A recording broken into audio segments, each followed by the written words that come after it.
October 4, 1957.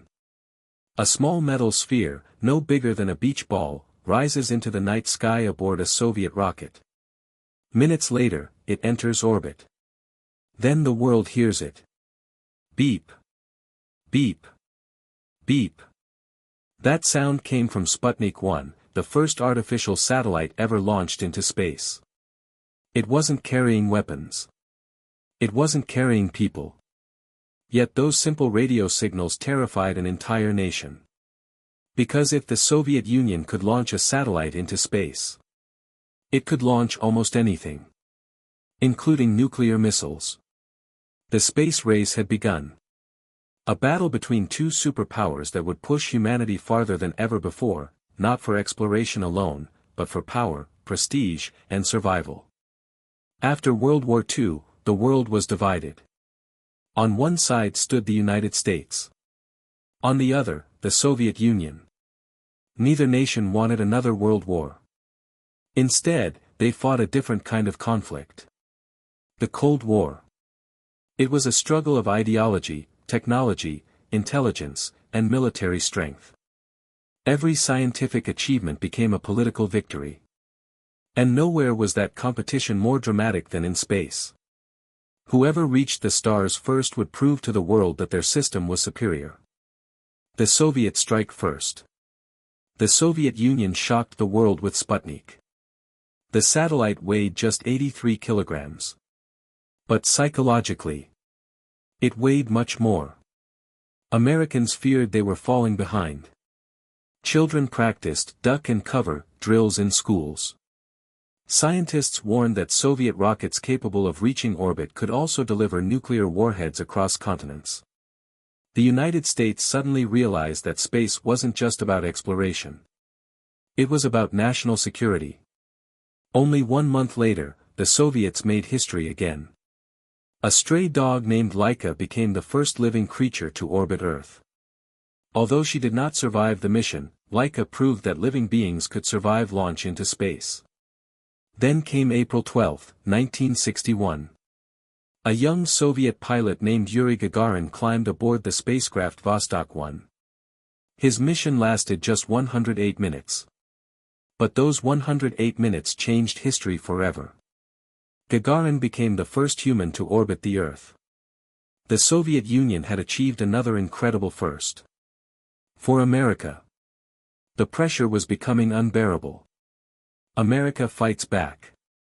Only weeks after Gagarin's flight, President John F. Kennedy stood before Congress.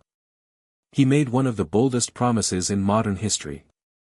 America would land a man on the moon before the decade ended. Many believed it was impossible. The United States had only managed a short suborbital flight. The moon was nearly 400,000 kilometers away. Yet the challenge inspired an entire nation. NASA expanded at an incredible pace. More than 400,000 engineers, technicians, scientists, and contractors worked on the Apollo program. New rockets were designed. Astronauts trained relentlessly. Computers smaller than today's smartphones guided spacecraft across hundreds of thousands of kilometers. The journey began with the Mercury program. Then Gemini. Each mission taught astronauts how to survive longer in space, perform spacewalks, and dock spacecraft together. Every success brought the moon a little closer. But progress came at a terrible cost. In January 1967, during a ground test, a fire swept through the Apollo 1 capsule.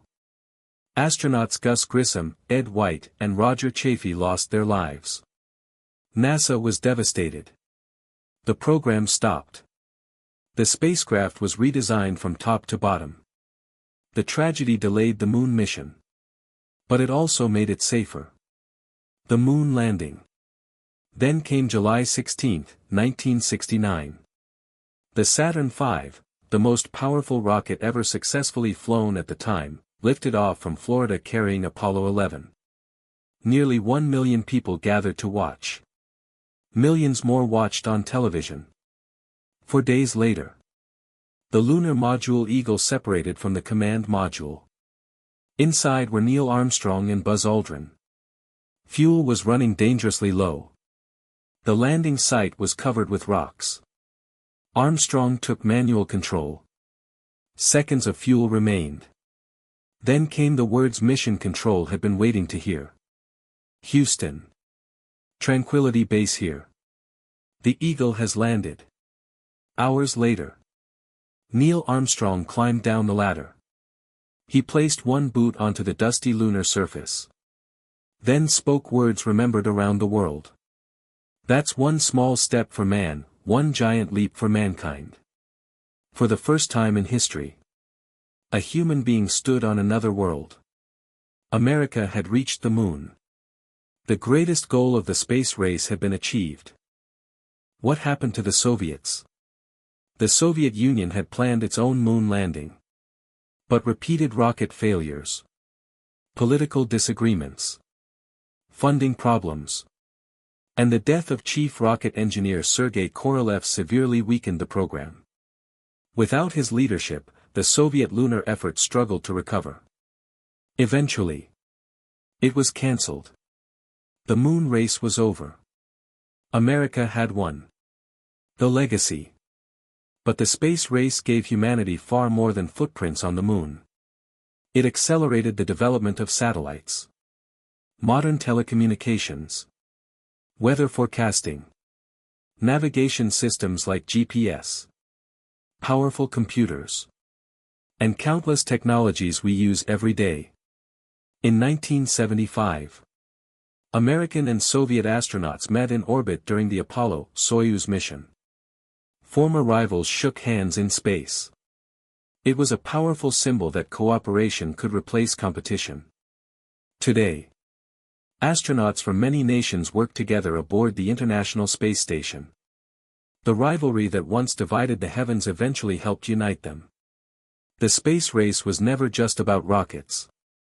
It was about fear, ambition, innovation, and the determination to achieve what once seemed impossible. Two superpowers competed for dominance. But in the end, humanity was the real winner. If you enjoyed this documentary, don't forget to like the video, subscribe, and turn on notifications for more stories that shaped our world. Thanks for watching, and I'll see you in the next documentary.